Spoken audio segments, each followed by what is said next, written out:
இருக்குது. அந்த வீட்டு வந்து கிழக்கு பார்த்த மனையா இருக்குது.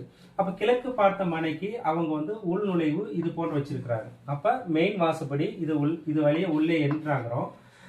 உள்ளே வந்த உடனே இது ஒரு பெட்ரூம், இது ஒரு பெட்ரூம். அப்ப இது ஒரு பெட்ரூமுக்கும் இடையில இந்த இடத்துல பூச்சி ரூம் வச்சிருக்காங்க. இங்க ஒரு பாத்ரூம் வச்சிருக்காங்க, இங்க ஒரு பாத்ரூம் வச்சிருக்காங்க.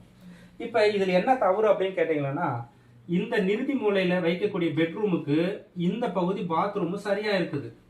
ஆனா இந்த வாசப்படி என்பது தவறு. அப்ப இந்த வாசப்படி இந்த பகுதியில் வச்சிருந்தா இது சரி. அப்ப இந்த பாத்ரூம் சரி, ஆனா இதுக்கு உண்டான பாதை தவறு.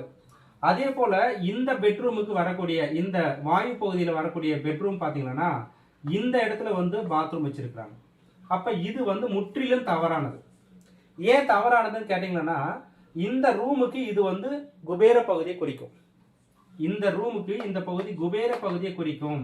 அப்ப இந்த குபேர மூலையில இந்த ரூமில் வசிக்கக்கூடிய தன்மை எல்லாமே மாறுபட்டு போறதுனால இது முழு வாஸ்து குறைபாடா இருக்குது. அப்ப இந்த வீடு கட்டினவங்க பாத்தீங்கன்னா, இந்த வீட்டுல இருக்கக்கூடிய பெண் வந்து தவறான வழியில போயிடுச்சு. அதே போல வந்து இந்த வீட்டுல வீட்டு குடி போனதுக்கு அப்புறமே உடனே ஆக்சிடென்ட் ஆனது. கடன் சுமை அதிகமாயிடுச்சு. அப்ப இந்த வீடு அவர்களுக்கு சுபத்தன்மை கொடுக்காததுக்கான காரணம் இந்த குபேரி மூலையில் வரக்கூடிய இந்த பாத்ரூம் ஆனது தவறா இருக்கிறதுனால அந்த குடும்ப தலைமை அந்த குடும்ப தலைவருக்கு பாதிப்பை கொடுத்தது, விபத்தை கொடுத்தது, கண்டத்தை கொடுத்தது. இது போன்ற வகையில் வாஸ்து தவறுகள் ஏற்படும் பொழுது நமக்கு உடல் ரீதியாகவும் மனோ ரீதியாகவும் பல்வேறு பிரச்சனைகளை கொடுத்து அந்த வீடு பாதிலே நிற்கிறது.